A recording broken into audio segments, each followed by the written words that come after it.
The session is about climate change and art. How can we respond to climate change or climate emergency with artistic activity? And we have a project which the poets came together to work on here in India. And they are working with Anita, who is a local poet who writes in Malayalam. She doesn't need an introduction. And the poets from the UK have spent a month here in different locations in Kerala, essentially interacting with people, with the environment, with students, with audiences, and observing and creating new work, co-writing, performing, and this is a project that will go on. How can we respond? I have been to some sessions here at the festival, and which were very interesting, and which actually looked at this subject and how we can respond, what we can do. We all know about some of the things we can do. We all know that there are some countries, large countries in the world, that contribute to climate change through their emissions and so on. And we also know that, for instance, vegetarianism contributes to less emissions. So there's all sorts of things that we can do in our daily life. But maybe to start to start recognizing what the issues are, it's very good to reclaim our relationship with nature, to just stop and listen. And this is what the poets have been doing. They have been listening. They have been listening to birds mainly, to the sound of trees, to the sound of the sea, and also they went and looked at fishermen in Kovalam, and they have written about that as well. So without further ado, as they say, I would like to pass the word on to them, and I would like to, before I do that, thank the funders, the sponsors who made this project possible. And it's the Four Nations International Fund in the UK and Wales Arts International. And the project has been developed in cooperation with Mathrubhumi International Festival of Letters and with the Kerala Literature Festival and the Kisakemuri Foundation, DC Kisakemuri Foundation. So I'm probably not pronouncing it right. Is it Kirakemuri? Yes. Okay. So thank you again for being here, and give us a hand of applause for the poets. ഈ സെഷന് climate change and art എന്നാണ് പേര്. പക്ഷെ അതൊരു ചർച്ച എന്നുള്ള നിലയിലല്ല മുന്നോട്ട് കൊണ്ടുപോകാൻ വിചാരിക്കുന്നത്. ഇവരെല്ലാവരും തന്നെ practising performances and poets. So they will read their poems, and some of them will perform. We'll have brief conversations in between, so all in 1 hour. So I'll mostly be speaking in Malayalam, and I'll read the translations, one each of each poet. Juana Adcock. Hana Mexican കവിയാണ്, പരിഭാഷകയാണ്, എഡിറ്ററാണ്, താമസിക്കുന്നത് സ്കോട്ട്ലൻഡിലാണ്. 3 സമാഹാരങ്ങളുണ്ട്. 2014 പ്രസിദ്ധീകരിച്ച മാൻക, 19 split, 22 vestigial. ഈ guardian best poetry സെലക്ഷനിൽ ഉൾപ്പെട്ട പുസ്തകമാണ് 2019 split. അതുകൂടാതെ ഹാന edit ചെയ്ത ആന്തോളജീസ് ഉണ്ട്, പരിഭാഷ പുസ്തകങ്ങളുണ്ട്. ഹാനയുടെ അച്ഛൻ ഇംഗ്ലീഷുകാരനാണ്, അമ്മ മെക്സിക്കനാണ്. പിറന്നത് മെക്സിക്കോയിലാണ്, അവിടെ വളർന്നു. കുട്ടിക്കാലം മുതൽ അവിടെയുള്ള വംശീയമായിട്ടുള്ള സാമൂഹികമായിട്ടുള്ള വിവേചനങ്ങൾ കണ്ട് വളർന്ന ഒരു വ്യക്തിയാണ്. അതുപോലെ തന്നെ മെക്സിക്കോയിൽ 68 തദ്ദേശീയ ഭാഷകളുണ്ടെന്ന് പറയുന്നു. അപ്പോൾ സ്പാനിഷ് അധിനിവേശത്തിൽ ഉണ്ടായിരുന്ന ഒരു സ്ഥലമാണ് മെക്സിക്കോ. അവിടെ അടിച്ചമർത്തപ്പെട്ട് പോന്നിരുന്ന ഈ ഭാഷകളിലെ ആദിഭാഷാ കവികളെ വ്യാപകമായിട്ട് പരിഭാഷപ്പെടുത്തി പൊതുശ്രദ്ധയിലേക്ക് കൊണ്ടുവരാൻ ശ്രമിക്കുന്ന ഒരു കവിയാണ്. പിന്നെ കാലാവസ്ഥാ വ്യതിയാനത്തിൻ്റെ അപകടങ്ങൾ കൂടി വരുന്ന ഈ കാലത്ത് ഹ്വാന വിശ്വസിക്കുന്ന ഒരു കാര്യം, പൊതുധാരയിൽ നിന്ന് വ്യത്യസ്തമായിട്ട് അരികുകളിൽ നിന്നുള്ള ലോകവീക്ഷണം, മുഖ്യധാരയിൽ നിന്ന് വ്യത്യസ്തമായ ജീവിത രീതികൾ, ഇതൊക്കെ പ്രധാനമാണെന്ന് അറിഞ്ഞ് ഇടപെടുന്ന കവിയാണ് ഹ്വാന. She'll read her poems now, and after she reads, I'll read one poem in translation which I have done in Malayalam. Hello, great to be here. Thank you very much for having me. Thank you so much to Literature Across Frontiers. Thank you to Anita for doing the translations and moderating the session. And thank you for my fellow poets for providing so much inspiration and insight during this trip. I've really learned a lot from them. I wanted to start by reading a poem that came to me as I was translating some boring documents from the Italian government. It was really random. But it made me think about how we use the land and what are the economic kind of implications or motivations for managing that land in a certain way, and how that connects also with immigration, and what happens when we just leave nature to do its thing. So the title is Italian Tourist Bureau Draws Up Plan for the Regeneration of the Cinque Terre Landscape. I am land, cut into terraces, my earth, hugged together by roots, my water, inking through gaps, my stones, holding together neatly my walls, tidy in vineyards and olive groves. Contadino, you made me beautiful. From afar I was paradise, from up close I was back-breaking work. From the golden mean I was in different market stalls, imports and exports. Contadino, my love, you left me for the city. My stone walls crumbled, my wild boar stamping, my maritime pines invading with their high tops and bare masts swooping in the wind. My legs were too prickly for your taste, oh Contadino. You were ridiculed for your dialect of scrub. You ironed it out like a shirt. Your clean fingernails tapped at the keyboard in air-conditioned rooms atop staircases made of marble carved out from my sister's mountains. And me, abandoned, returning to my wild state, shaking off your cuttings and divisions with a few landslides and storms to wipe my slate clean. And as a dinghy sink and those fleeing from war drown wordlessly in my picturesque sea, the functionaries hold long meetings at the tourist bureau, puzzling over how to reignite my contadino's love for me. They know I am worth more as a terraced olive grove. We don't have enough hands for all the things we need to hold on to. This next poem is still work in progress, and it's part of what I wrote during our trip to Kovalam early in the morning to see the fishermen doing their work, their craft, and yeah, all the things we were able to observe there. We did a collective poem, and Iestyn also did a poem, and I did this one, so we'll have a set of 3 for the Kovalam poems. So this is Kovalam's song.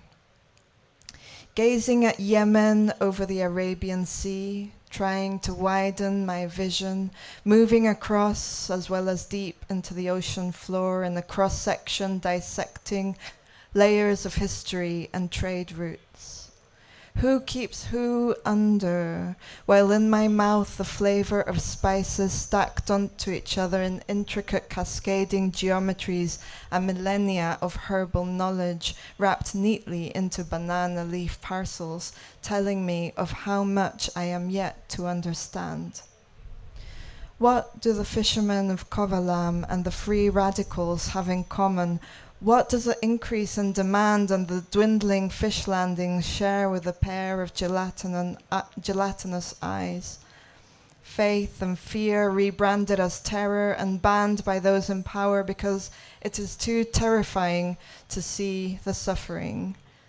Instead, they choose to decimate with all the weight of international indifference, corporate control, the narrowing down of future beneficiaries in an unlivable planet exploited to extinction. What do I have in common with the fishermen as I watch and continue to watch at a loss, dragging my nets empty from the sea, words as puny approximations to a wider knowledge that heaves with the swell, my ribcage unable to contain the pressure of ancestral currents. Tears stream as a stranger looks for my eyes. I cannot open them. I am ashamed of my sorrow. Meanwhile, the whales continue for now to sing their songs, going viral around the globe with their own summer of love before the end of the world. The next poem I'm going to read is called Flood Prayer, and it's based on an ancient tradition of prayer in the Tzotzil culture in Chiapas. And the structure of the prayer is written by this tradition, so I just changed the words to do something about the floods. And I know that floods are something that is very vivid in Kerala's memory and present. And this one, we have a translation also by Anita Thampi. So I'll read the poem first and then let Anita do her translation. Flood Prayer. Hear me, myself, my hand of the 5 guardians and a single spillway says, you are not needed here, says, here the stones and the woods are drunken, says, there they cry out for you in the blazing plain, says, there they seek out your jade skirt, our mop of people, our hands the color of prickly pears, say, there the wind beaten in 9 places, say, there they will bathe, there you will cleanse, the one born in your hand, the one who lived in your hand, not tomorrow, not the day after tomorrow, here, now. Loosen your fists and let go of earth, trees, roots, pylons, palm tree, high-rise slippage, bent cars. Loosen your fists and drop elevators, satellites, glass pools, clay waves down the incline. The colors of cortex we never saw below. Electrified saturations, drag dogs, waterlogged, burnt hair, offshoots of earth, tidal. Panuco, Tamesi, Shigwe, Guayalejo, undone in refuges. It rains, our faces turn into boats, our boots into barro, mudslide, encharcadas, chubasco, chabacano, parra, teclandeando, cumbiamba, desgarrar, alterniesto, nunca oscura fuga de.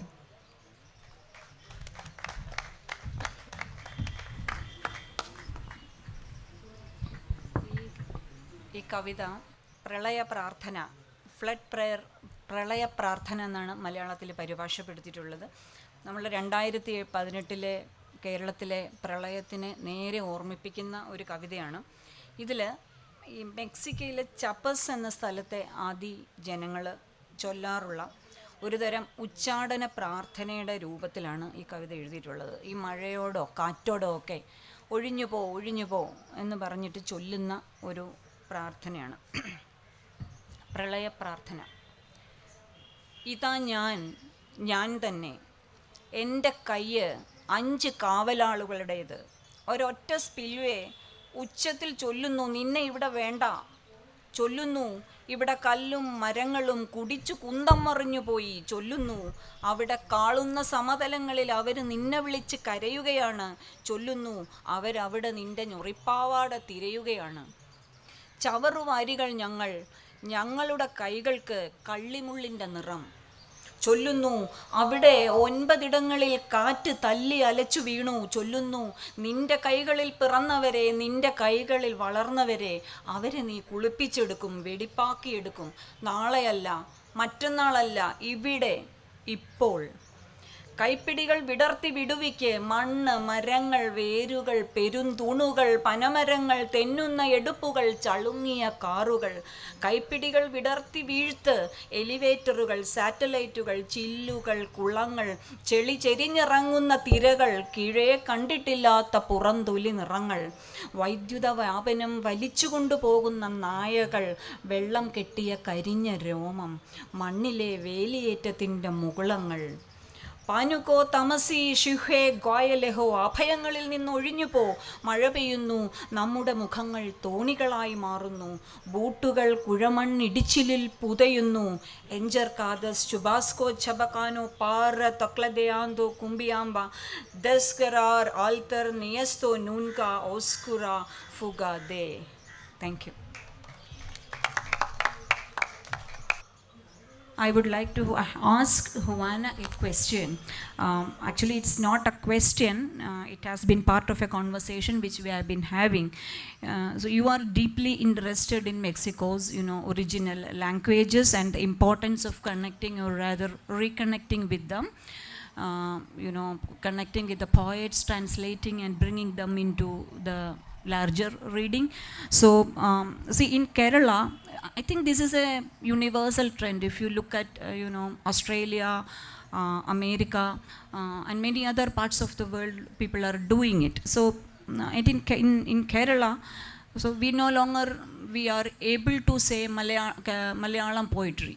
We need to say the poetry of Kerala, including all the native variations of the language. Many new poets who are writing in their native variations have now come up, and to name a few people who read Malayalam poetry, they are very familiar. Ashokan Marayur, Sukumaran Chaligada, Anil Kumar, people from the coastal region, from the hills, they are writing with such a vigor and such beauty and power these days. So do you think we are all sharing in a larger political concern in our poetry?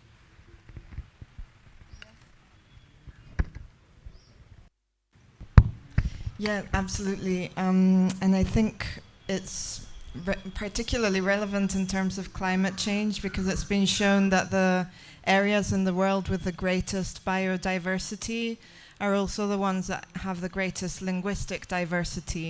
And so we see that it's very closely connected, the people and their land, and who are the traditional custodians of the land, and who are the people who actually know how to look after it, and how do we protect these interactions, and what can poetry do around that. And I think it's in a big way it's important to reconnect with these languages, to make them more visible, to raise awareness, and help kind of foster the development of these cultures, and really treasuring the diversity, because I think this is a great richness that maybe often we haven't been aware of, definitely in Mexico.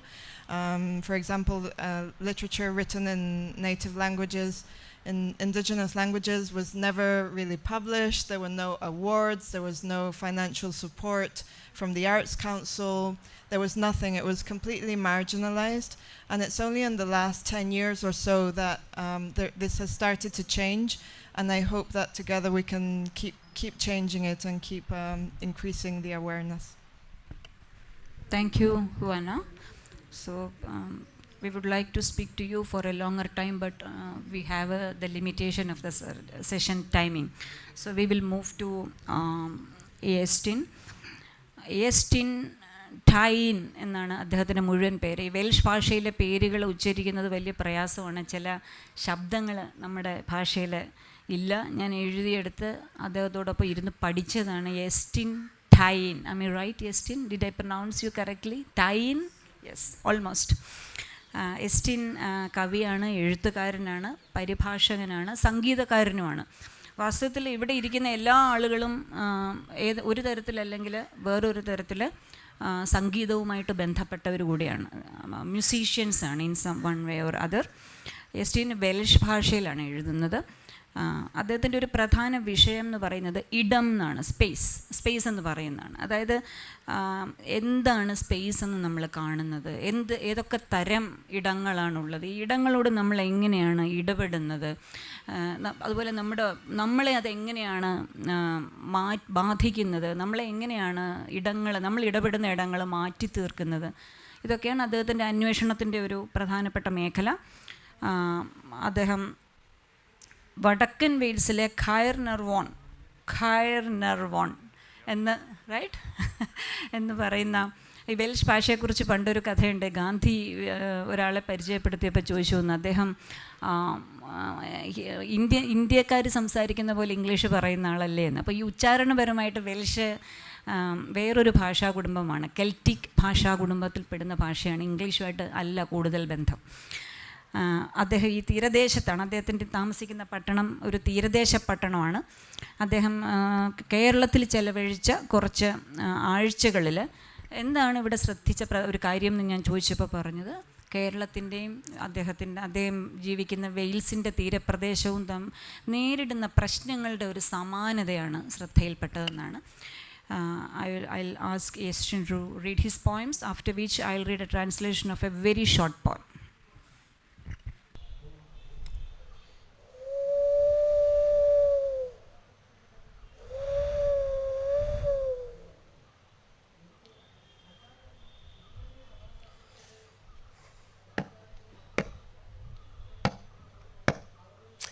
Aber Llanwana i gyd, plwy Merthyr hyd Llanfabon. Mwyaf adfyd a fi erioed, pan dored coed Glyn Cynnon. Torri llawer parlwr pyr, lle cyrchfa gwir a meibion. Yn oes dyddiau seren siw, mor arael yw Glyn Cynnon. Llawer bedwen las i chlog, yng nghrog y byddor Saeson, sydd yn danllwyth mawr o dan, gan wir yr heiarn duon. Clywais ddwedyd ar fy llw, fod haid o'r ceirw cochion, yn oer i lle yn y madail a'r plwydd i ddigoed mawddwyr eithon. Mynaf wneithir arnynt gwest o adar onest digon, ar dy lluan dan i nod a fyna i fod yn hangmon. Os daw gofyn pwy a wnaeth hyn o araith greulon, dyn a fi gynt yn cadw oed dan fforest coed Glyn Cynnon.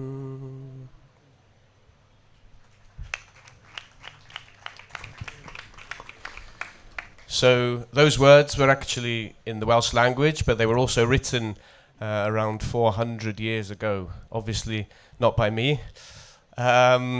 And this is the earliest poem I could find from the British Isles, really, altogether, which you could describe as a conservation poem, a poem about what man is doing to the environment. It describes a large area of forest in South Wales, in the Merthyr Vale, Cwm Merthyr, that was cut down. It was deforestation, and they were cutting it in order to supply charcoal for the iron industry that was just getting going in that time, and before, of course, South Wales became famous for the discovery of coal fields. And at the end there, there's a wonderful description, Mynaf wneithir arnynt gwest o adar onest ddigon. I intend to bring them before a jury of honest birds and animals, and the owl will be the one to give the sentence on the criminals who've cut their habitat down. I'm going to continue with the same theme as Juana started. We spent time in a residency not far from Kovalam. As Juana said, we saw the fishermen on the beach. We also saw the fishermen round in the port, and the differences maybe in their lifestyles. But what struck me was, I come from a coastal area of North Wales, where the fishing industry is still important, but used to be booming, flourishing, and it's the same kind of threats that are threatening the existence of those people's livelihoods and the ecology and the biodiversity in the area. Many of the same threats as those fishermen we met here in Kerala were facing. And I start with, again, another old poem, a very short poem by a poet called Morris Dwyfach of Aberdaron, who wrote in 1540 about the wonderful herring that used to be in Nefyn Bay, which is near where I was brought up. Ple sydd gas, dynas, dynion, tre Nefyn, tra nafys, Gristnogion. Pa bryd y bydd hyfryd hon, pan geir y penwau girion. Stone weights plop down each 2 yards from the necks, the cork buoy on the upper edge, 2 yards again, anchors of 1.5 inch locally forged iron. Dogs sleep on, shopkeepers sweep on as the long deep sea creeps on. Sweat, swearing, cigarettes and nets. At the shore we sip chai and clouds blush, drop away as we wait. The sun yawns and pours its rays over us, and here they come, barefooted on terracotta, winking and spitting and laughing as they bear the folded nets. Between 1805 and 1808, no herring come to Nefyn Bay. The basking shark leaves open moor slack with disappointment. Dolphins, cormorants, duck and dive. 300 fishermen in Nefyn cast their nets and pray, and they starve for 3 years until one day they come again. The negative space of a brand new moon beckoning them to shoal in shady warmth, beckoning to the waiting nets. We got going early, joined groups quietly making their way to the day's duties. On YouTube we see the chanting is spirited and joyous. The notes reach us, dripping, flashing with fish. No chanting on Kovalam Beach today, no fish. More plastic than meat in these weary nets. A whole world war later, and no industry remains in Nefyn. All those boats upturned, returning, rotting to sand. The men return, ghosts in their eyes, phantom pains where limbs once were. Some fish, but the herring never come back. And with them into the bow-slapping sea go the songs of the sighing nets. And far out, trawlers patrolling on an endless horizon, sieve scale from brine. All seas are one sea from Kovalam Beach to Nefyn Bay, where one fishing boat remains, where one crew of 4 men steer an aluminium dinghy out at dawn, let ropes away through salt-hardened hands, and cast off for 5 days at sea, hauling the never-ending nets.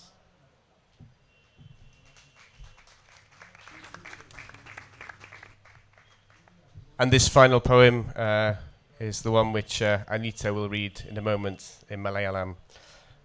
So we're not going to read this one in English, but it's basically about, it's asking this question, what if learning how to die, accepting mortality, realizing that it's all part of that is the only way we can not become paralyzed, I suppose, and ask how we can go on living.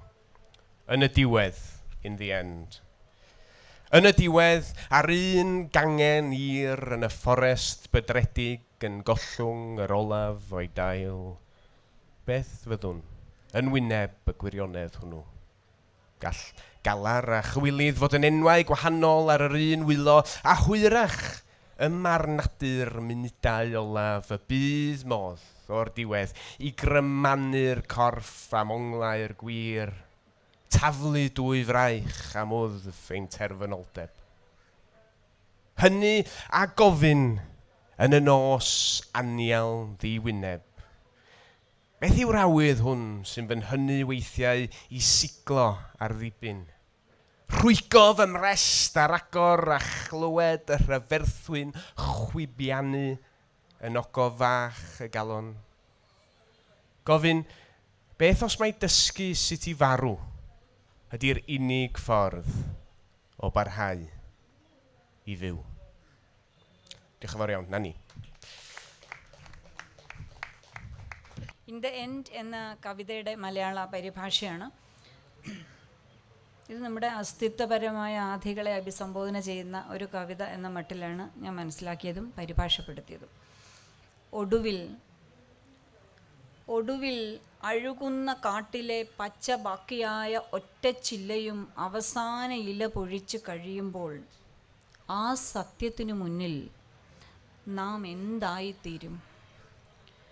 നോവും ലജ്ജയും ഒരേ കരച്ചിലിൻ്റെ ഇരു പേരുകളായിരിക്കാം.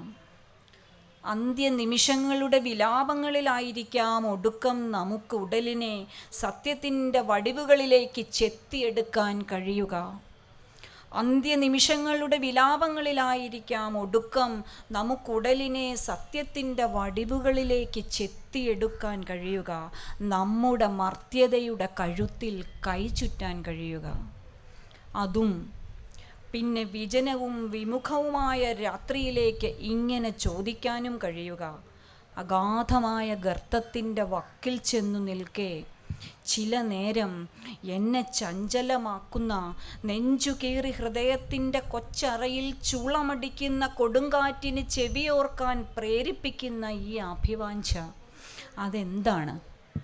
ചോദിക്കുകയാണ്. മരിക്കാൻ പഠിക്കലാണ് നമുക്ക് ജീവിച്ചു പോകാനുള്ള ഒരേ ഒരു വഴിയെന്നു വരികിലോ? മരിക്കാൻ പഠിക്കലാണ് നമുക്ക് ജീവിച്ചു പോകാനുള്ള ഒരേ ഒരു വഴിയെന്നു വരികിലോ? A brief question to Iestyn also, because he was telling me as we were talking about his experience in the last 3 weeks spent in Kerala, that what he was struck by the similarities between the issues faced by his own coastal community and the coastal areas of Kerala. Iestyn, I was wondering, Wales and Kerala are two different regions geographically, climatically, economically. So what differences could you have found between these two regions? There we go. Well, yeah, I mean, I think it's maybe it's a cliche to say, but like going away, what it does is rather than coming here to write about India and Kerala, it gives you a new light to write about home and the things you know best. And, the poem that I read second alluded to some of that. I come from a community or near a community where the sea is very important. The sea is around us on all sides in Wales. And I live in Gwynedd, which is the county which is renowned for its coastline in a similar way to Kerala as a very popular tourist destination, and that's a very big percentage of the local economy for better or for worse. And I mentioned earlier, that area, Gwynedd, it contains a disproportionately high percentage of the coastal towns and villages that will be affected by sea level rise. So we've already got one village that is in the process of being decommissioned. So that is, you can't sell more property in that area. They're taking away services and people are having to move away from there. So we're seeing, possibly the first climate refugees in the UK right on our doorstep. And in Gwynedd, as I said, that's where the highest percentage of these communities are. Now, what's interesting, because I write in Welsh, it's a minoritized language. There's around 500,000, maybe a bit more speakers. So we're in a vibrant position. There's a lot going on, but I wouldn't say we're in a strong position. You're never in a strong position when you speak in a minoritized language, even if things are on the up. But Gwynedd is also one of the strongholds of the Welsh language. The Welsh language is spoken more in Gwynedd than anywhere else in Wales. The percentages in the communities, you're talking 80% of people. So what you've got is an exact correlation between the communities that are at threat from climate change and the communities where the minoritized language is most spoken. So to me, conservation of the language and conservation of the natural ecosystems and habitats, the two are completely inextricable. Exactly. Maybe that takes us back to the conversation with Juana when we were talking about, the emergence of native languages with a new vigor and new force into the mainstream discourses. So thank you, Iestyn. And now we have the pair, Adrian Luna. Luna Montenegro, Adrian Fisher. ഇവർ രണ്ട് ശരീരവും ഒറ്റ മനസ്സുമായിട്ട് പ്രവർത്തിക്കുന്ന രണ്ട് പേരാണ്. ഇവർക്ക് ഒരു കലാജീവിതവും ഒരു ഐഡൻറ്റിറ്റിയുമാണുള്ളത്. മോണ്ടിനിഗ്രോ ഫിഷർ എന്ന ഒറ്റ പേരിലാണ് ഇവർ എഴുതുന്നതും അവതരണങ്ങൾ നടത്തുന്നതുമൊക്കെ. നമ്മൾ സിദ്ദിഖ് ലാൽ എന്നൊക്കെ പറയുന്ന പോലെ അങ്ങനെയല്ല, പക്ഷേ എന്നാലും അതുപോലെയുള്ള ഒരു ഐഡൻറ്റിറ്റി ഒന്നിച്ചാണ് അവർ. ഈ ലൂണ ചിലിക്കാരിയാണ്, ലൂണ മോണ്ടെനെഗ്രോ എന്നാണ്. അപ്പം ഞങ്ങൾ കുറച്ച് ആഴ്ചകളായിട്ട് പരിചയപ്പെടുകയും കവി സുഹൃത്തുക്കളുമായിട്ട് ഇരിക്കുകയും പരിഭാഷകൾ നടത്തുകയൊക്കെ ചെയ്തപ്പോൾ ലൂണ എന്ന് പറഞ്ഞാൽ അമ്പിളി എന്ന് പറയാം, ചന്ദ്രനാണ്. മോണ്ടെനെഗ്രോ എന്ന് പറഞ്ഞാൽ മൊണ്ടെ മലയാണ് സ്പാനിഷ് ഭാഷയിൽ, നെഗ്രോ എന്ന് പറയുന്നത് കറുപ്പാണ്. അതുകൊണ്ട് അമ്പിളി കരിമല എന്ന പേരിലാണ് സുഹൃത്തുക്കൾക്കിടയിൽ ഇപ്പോൾ മലയാളത്തിൽ തൽക്കാലം അറിയപ്പെടുന്നത്. പക്ഷെ വേറെ രസകരമായ ഒരു കാര്യം, ലൂണയുടെ അമ്മയുടെ പേര് പിറ എന്നാണെന്നുള്ളതാണ്. പിറ എന്നാണ് പേര്. ലൂണയുടെ ഒരു പ്രത്യേകത, അസലായിട്ട് ശബ്ദാനുകരണം നടത്തുന്ന ആളാണ്. ഒന്നാന്തരമായിട്ട് മലയാളത്തിലെ ഏത് വാക്കും ഉച്ചരിക്കുന്ന ആളാണ്. ആഡ്രിയൻ ഫിഷർ ഇംഗ്ലീഷുകാരനാണ്. അദ്ദേഹം ചെറിയ വയസ്സിൽ അദ്ദേഹത്തിൻ്റെ ഉച്ചാരണം പ്രാദേശിക ഉച്ചാരണമാണ്, കുറച്ച് വില്ലേജുകളിൽ നിന്ന് ഒരു ഗ്രാമീണമായ ഉച്ചാരണമായിരുന്നുകൊണ്ട് അതൊന്ന് വെടിപ്പാക്കി ചെത്തി മിനുക്കി എടുക്കാൻ വേണ്ടി അമ്മ തിയേറ്റർ പരിശീലനത്തിന് വിട്ടു. അപ്പോൾ അവിടെ ചെന്നപ്പോൾ ഒരുപാട് കവിതകൾ മനഃപ്പാഠമാക്കി പഠിക്കുക, പിന്നെ അതുപോലെ ഈ ഉച്ചാരണങ്ങളുടെ ശബ്ദസാധ്യതകൾ തേടുക, ഇങ്ങനെയൊക്കെയുള്ള ചില പരിപാടികളിൽ പരിശീലിപ്പിക്കപ്പെട്ടു പോയതുകൊണ്ട് അതിലങ്ങ് ആകൃഷ്ടനായി. അദ്ദേഹത്തിന് സംഗീതത്തിലുള്ള താല്പര്യങ്ങളൊക്കെ വെച്ചിട്ട് അങ്ങനെ ഒരു പെർഫോമറായിട്ട്, ഒരു എഴുത്തുകാരനും പെർഫോമറുമായിട്ട് തീർന്നതാണ്. അപ്പം മനുഷ്യരുടെ മാത്രമല്ല, പ്രകൃതിയുടെ, യന്ത്രങ്ങളുടെ, മൃഗങ്ങളുടെ, ജീവികളുടെ ഒക്കെ ശബ്ദങ്ങൾ അദ്ദേഹം കവിതയിലേക്ക് വിളക്കി ചേർത്തു. രണ്ടുപേരും ഒന്നിച്ച് ലണ്ടനിലാണ് താമസം. അപ്പോൾ ഇവരുടെ വർക്കിനെ കുറിച്ച് പറഞ്ഞാൽ, ഇവർ ദൃശ്യം, രൂപം, ശബ്ദം ഇതെല്ലാം ചേർന്നുണ്ടാവുന്ന ഒരു അനുഭവം ആവിഷ്കരിക്കലാണ് ഇവർ ചെയ്യുന്നത്.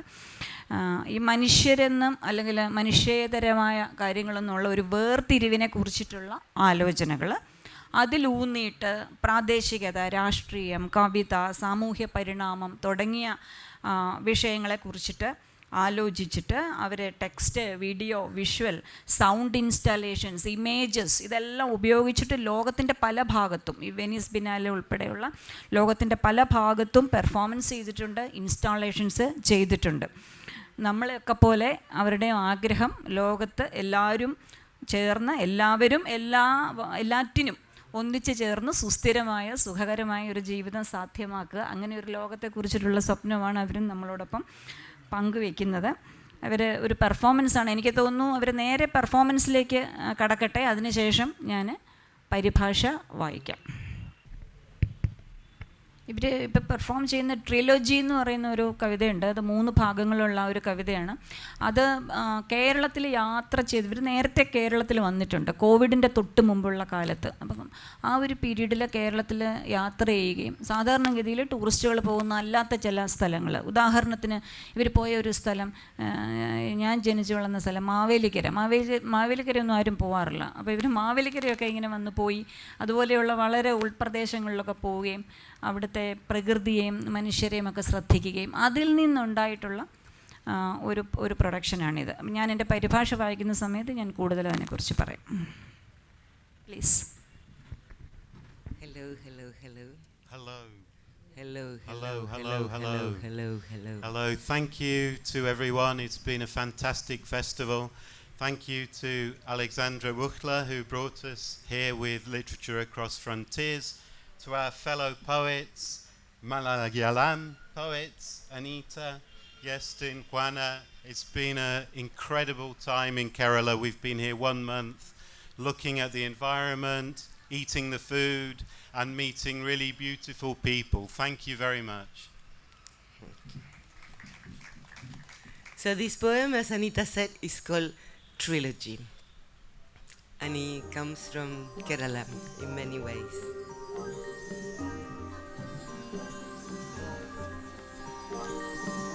Polygraph listens to the leaves. Decolonization of the ear. Species to spices, roots to sky. Leading borders, Defining the wasps. books to banyan, Banyan to books. Books to banyan. Banyan books. sandalwood or rubber, Elastic band. Tension.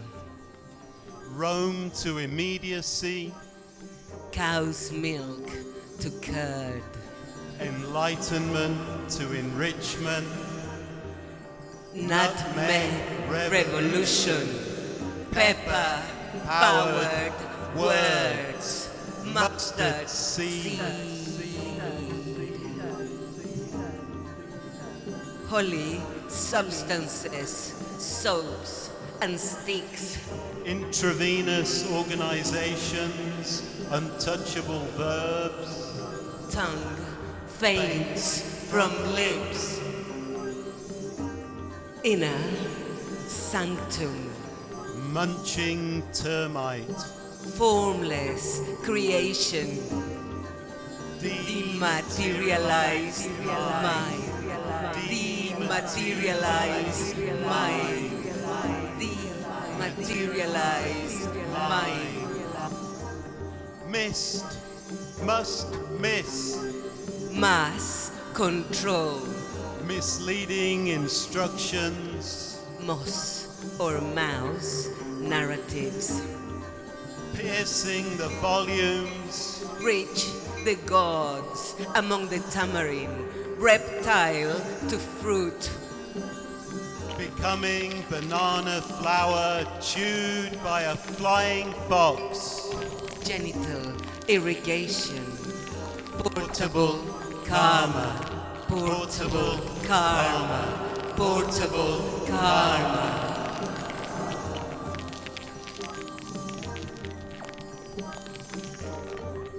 This poem is called No Ill, and we wrote it thinking of the European ill that goes all the way in the rivers to the UK where we live.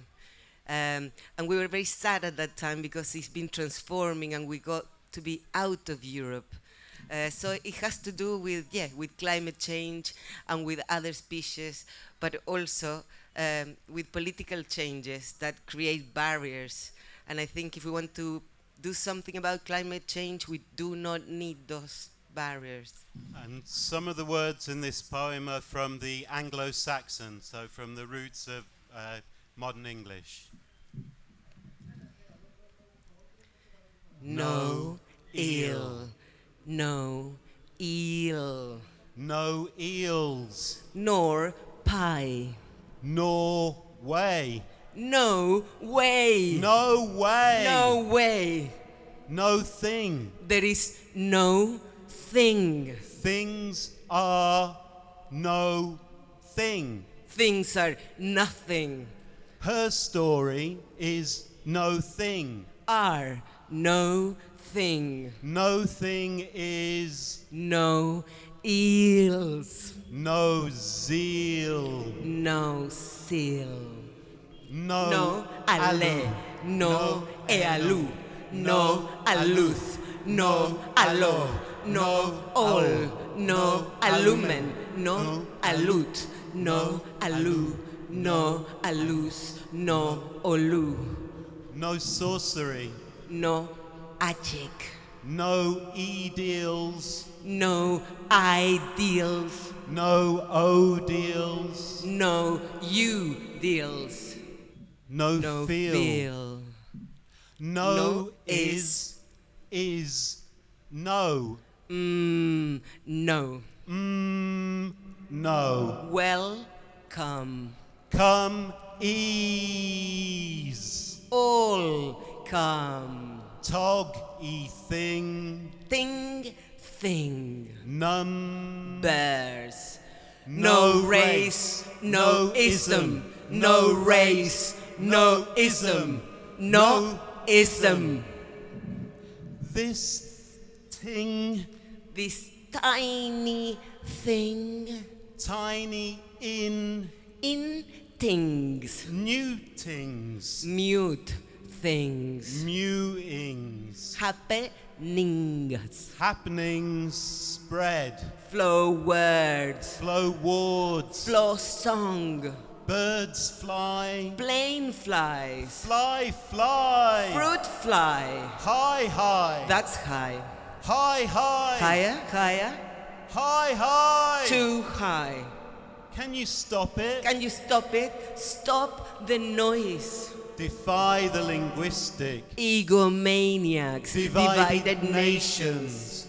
Wave crashes. Media hunts. Swim backwards. Reverse the wave. Swim in body waves. Back into eel-friendly. eel pits. Glass eels. Smoking. 88 years old. European eels. Now jellied.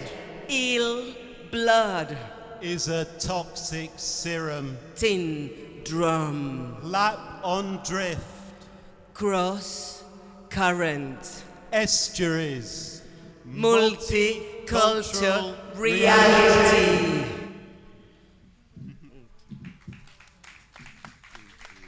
This poem is called Skin to War.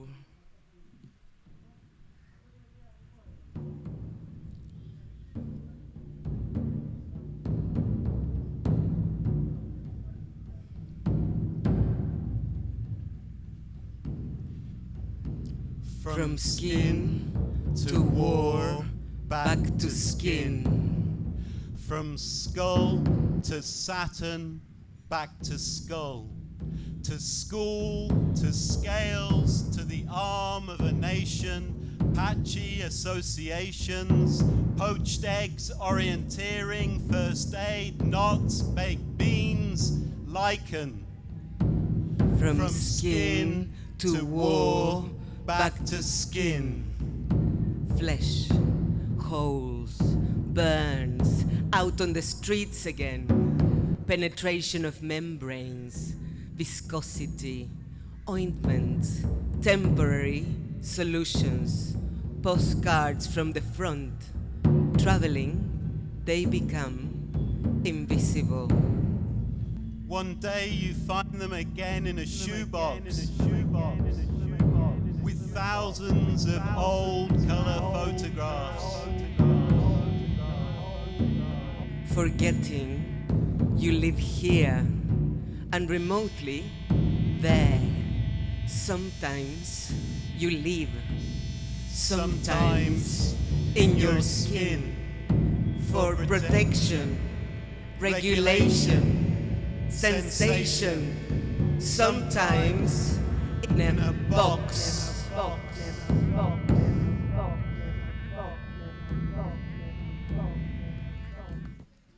We're going to read this poem that it comes from here. It comes from Vagamon in a way. Well, you'll find out. And this poem has sounds which are recorded from the birds that we heard in Vagamon. There was such great diversity in Vagamon from the tropical forest and around where we were staying.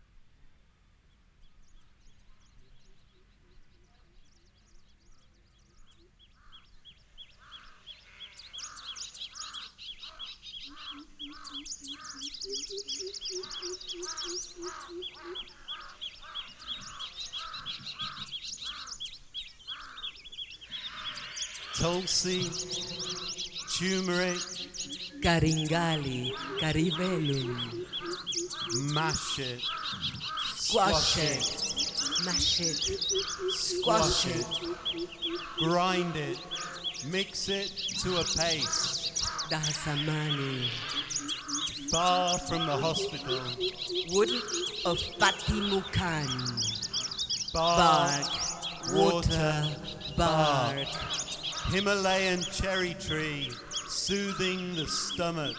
Ale, soothing the mind. Fire flame bush or governor's plum.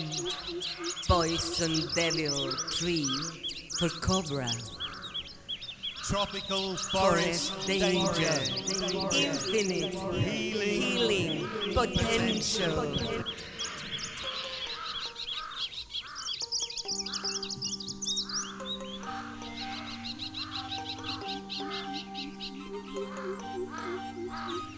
Red vented bulbul and heron, wild boar and monkey. Imaginary beings that enter thought through sound and smell.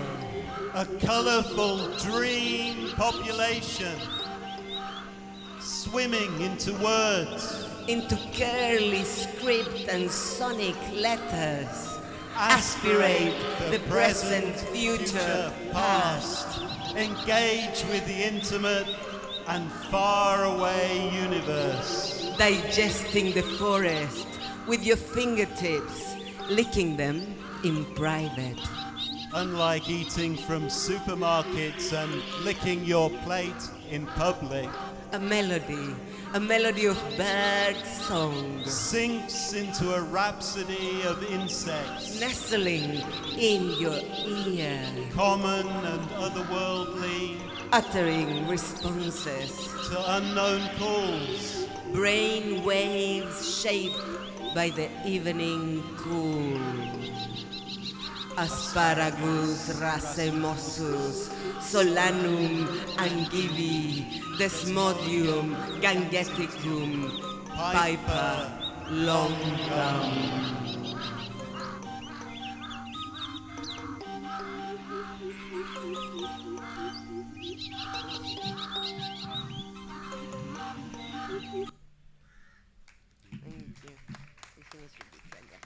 Okay, we'll finish with this poem. It's called Growl. And we're going to play the night insects from Vagabond to go with it.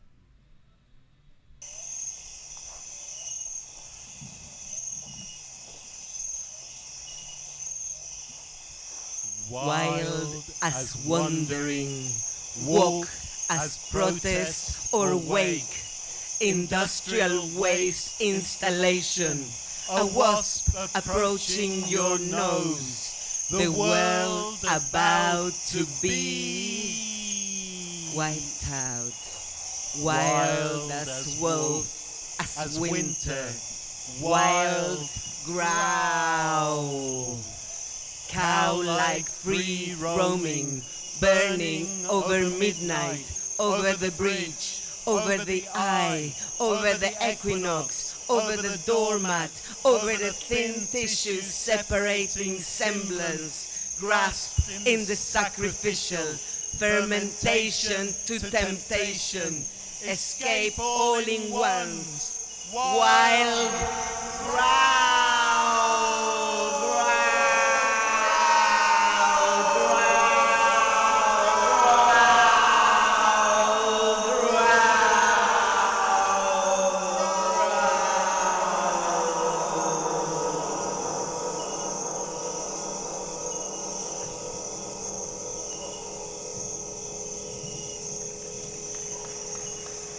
Thank you very much, Nani. Nani, nani, nani, nani, nani, nani. ഈ performance പരിഭാഷപ്പെടുത്താൻ സാധിക്കുന്ന ഒരു കാര്യമല്ല എങ്കിലും ട്രിലോജി എന്ന ആദ്യം ഇടയ്ക്ക് വായിച്ച ആ കവിതയിലെ ഒരു ഭാഗം മാത്രം പരിഭാഷപ്പെടുത്തിയിട്ട് അവരോട് സംസാരിക്കാം എന്നാണ് ഞാൻ വിചാരിക്കുന്നത്. അപ്പോൾ ഇത് കേരളത്തിൽ ഞാൻ നേരത്തെ പറഞ്ഞ പോലെ ഇവർ നടത്തിയ പരിഭാഷകളിൽ യാത്രകളിൽ നിന്ന് അവർ മനസ്സിലാക്കിയ കാര്യങ്ങൾ, ദൃശ്യങ്ങൾ, സാമൂഹ്യ രാഷ്ട്രീയ കാലാവസ്ഥ, ഇതൊക്കെ ഈ ശബ്ദമാകുന്നതാണ്. ശബ്ദത്തിലാണ് ഊന്നൽ, അർത്ഥത്തിലെല്ലാം നമ്മൾ മനസ്സിലാക്കണം. അർത്ഥം ഉണ്ടാവുന്നത് ശബ്ദത്തിൻ്റെ പ്രയോഗത്തിലൂടെ, അനുഭൂതികളിലൂടെയാണ്. ഈ polygraph listens to the leaves എന്ന് തുടങ്ങുന്ന ആ ഭാഗം മാത്രം ഞാൻ വായിക്കാം. അപ്പോൾ ഇത് പോളിഗ്രാഫ് ഇലകൾക്ക് കാതോർക്കുന്നു എന്ന് പറഞ്ഞു കഴിഞ്ഞാൽ അത് അല്ലെ തൊട്ടടുത്ത വരി കാതുകളുടെ അപകോളനീകരണം, ഇതിനൊരു അർത്ഥമില്ലാന്ന് തോന്നുന്നു. സാമ്പ്രദായികമായ മലയാള അർത്ഥത്തിൻ്റെ ഒരു ചട്ടക്കൂടുകൾക്കകത്ത് അത് അർത്ഥം സൃഷ്ടിക്കത്തില്ല. പക്ഷേ പോളിഗ്രാഫ് നമുക്കറിയാം ഭരണകൂടത്തിൻ്റെ സ്റ്റേറ്റ് ഉപയോഗിക്കുന്ന ഒരു ഉപകരണമാണ്. അത് വളരെ ജൈവികമായ ഒരു ഇലയുടെ ശബ്ദത്തിന് കാതോർക്കുന്നു എന്ന് പറയുമ്പോൾ ഉണ്ടാകുന്ന ഡീകോളനൈസേഷൻ ഓഫ് ദ ഇയേഴ്സ്. ഇങ്ങനെയൊക്കെ നമ്മളും കൂടെ ഒന്ന് ഇടപെട്ടും മനസ്സർപ്പിച്ചും ഉണ്ടാക്കിയെടുക്കേണ്ട ചില അർത്ഥങ്ങളാണ്. പോളിഗ്രാഫ് ഇലകൾക്ക് കാതോർക്കുന്നു, കാതുകളുടെ അപകോളനീകരണം, ജൈവഗണങ്ങളിൽ നിന്ന് സുഗന്ധവ്യഞ്ജനങ്ങളിലേക്ക്, വേരുകളിൽ നിന്ന് വാനത്തിലേക്ക്, അതിർത്തികൾക്ക് അന്നമൂട്ടി, കടന്നലുകൾക്ക് കഥയുണ്ടാക്കി, പുസ്തകങ്ങളിൽ നിന്ന് പേരാലോളം, പേരാലിൽ നിന്ന് പുസ്തകങ്ങളോളം. അവിടെ എനിക്കൊരു കാര്യം പറയാനുണ്ട്. ഇതെന്താണെന്ന് ഞാൻ അവരോട് ചോദിച്ചു. നമ്മുടെ പബ്ലിക് ലൈബ്രറിയുടെ പുറത്തുള്ള ആ സെക്കൻഡ് ഹാൻഡ് ബുക്ക് ഷോപ്പുകൾ കണ്ടിട്ടുണ്ടല്ലോ, അവിടെ ഈ മരത്തിൻ്റെ വേരുകളിൽ നിന്നാണ് പുസ്തകം, ഇങ്ങനെ വേരുകളിലോട്ടും വേരിൽ നിന്ന് പുസ്തകമാണ്. അപ്പോൾ ഇത് കണ്ടില്ലെങ്കിലും ഒരു പക്ഷേ നമുക്ക് അങ്ങനെ ബന്ധപ്പെടുത്താവുന്ന ഒരർത്ഥമണ്ഡലം ഉണ്ട് താനും. പുസ്തകങ്ങളിൽ നിന്ന് പേരാലോളം, പേരാലിൽ നിന്ന് പുസ്തകങ്ങളോളം, ചന്ദനമോ റബ്ബർ മരമോ, ഇലാസ്റ്റിക്കിൻ്റെ വലിച്ചിൽ, അന്നന്നത്തെ അലച്ചിൽ ടാപ്പ് ചെയ്യുന്ന തൊഴിലാളികളുടെ ആയിരിക്കാം. പശുവിൻ പാലിൽ നിന്ന് പുളിത്തൈരിലേക്ക്, വെളിപാടിൽ നിന്ന് വളർപുഷ്ടിയിലേക്ക്, ജാതിക്കായ് വിപ്ലവം, കുരുമുളകു വീര്യമുള്ള വാക്കുകൾ, കടുകുമണി. ഞാനിതിൻ്റെ ബാക്കി ഭാഗങ്ങൾ വായിക്കുന്നില്ല. ഞാൻ വാസ്തവത്തിൽ അവരോട് ഒരു ചോദ്യം ചോദിച്ചിട്ട് ഈ പരിപാടി അവസാനിപ്പിക്കാം എന്ന് വിചാരിക്കുകയാണ്. ഞാൻ ചോദിക്കാൻ ആഗ്രഹിക്കുന്നത്, Adrian, I'll sit and... So, Adrian and Luna, while translating your, trilogy poem, that's the only poem I translated, what struck me was it was not yielding, to the world of meanings we already have in Malayalam. Poetry, the way we write, that conventional way we write, the seemingly meaningless sounds and abstract coinages that you make, readers might see them as obscure in Malayalam if I directly translate it as such. But then, I came to your performance after doing the translation, and I was watching you, and suddenly, I realized that the words and the sounds were creating a performative meaning, and that really excited me, in the sense that I had a new experience of poetry from the way you were making it. A sonic experience, at the same time I would rather say transcending the meaning. A new meaning was getting created. Would you like to elaborate and speak more on this, please? Thank you, Anita. Well, first to say we're very happy that you translated the poem, and we really love the sound that you make from it. And we work a lot from a tradition of maybe more concrete poetry, so we tend to strip away things that we write, so we edit it down to quite little phrases, and they resonate, and they work for us as kind of visual images, so, but also like sonic invocations in some way. So there is something that comes from the concrete, but also kind of explore borders between between art and sound and poetry. So I don't know if you want to say something. Yeah, I think we like to juxtapose the sound to the text. So the text is quite minimal and quite loaded maybe, but hopefully rhythmic, and so hopefully we create a space between the text and between the sounds that you hear. Although often the sounds might be located actually where the poems were written or at least initiated. So these reflections on seeing the spices in Kerala and also the leaves, the banyan trees, all feed into this maze of images that we then reduce down and then create sounds and rhythms around, trying to also pull in the sounds that were there in the locality. And hopefully, yeah, we'd like to make a performantics maybe of the poetry. So we like straight poetry reading as well, and we read and we really appreciate all the just reading, but we also like to create sound as a broader experience as well. I don't know if we are too late, maybe we should. Yeah, I will need 2 more minutes. Please wait. Adrian, do you think the poetry of the print is coming to an end because you use multimedia digital performances? And you were using long reverbs. Can we end... can you make something here on stage as we speak and bring it to an end, please? We'll read 2 lines each from a poet, of a poet whom we like. ഞാൻ സുകുമാരൻ ചാലികതയുടെ കവിതയിലെ 4 വരികളാണ് വായിക്കുന്നത്. കാട്ടുമാനിൻ്റെ ഒച്ചകളും കാട്ടുപന്നിയുടെ മുരയിലും എൻ്റെ കുട്ടികളെ കൊതിപ്പിക്കുകയാണ്. ആ പച്ചയായിരുന്നു എൻ്റെ പച്ച, പക്ഷേ അവസാനത്തെ യുദ്ധത്തിലായിരുന്നു എൻ്റെ കാട്ടുമരുന്ന് തീർന്നത്. Crecerá mi palabra cada día hasta que dejes de agachar la cabeza. Rwylande garlanw dioer, un lliw ag eiri neu wenlloer dilwch yw dy degwch di darn fel hael, dyrnfol heli. Ser una constelación, una migración, una llegada inminente, ser uno con nuestros ancestros. Presence that belongs to the trees, harmony from the diaphragm, in and out of the lungs. Together. കാട്ടുമാനിന്റെ ഒച്ചകളും കാട്ടുപന്നിയുടെ മുരയിലും എൻ്റെ കുട്ടികളെ കൊതിപ്പിക്കുകയാണ്. ആ പച്ചയായിരുന്നു എൻ്റെ പച്ച, പക്ഷേ അവസാനത്തെ യുദ്ധത്തിലായിരുന്നു എൻ്റെ കാട്ടുമരുന്ന് തീർന്നത്.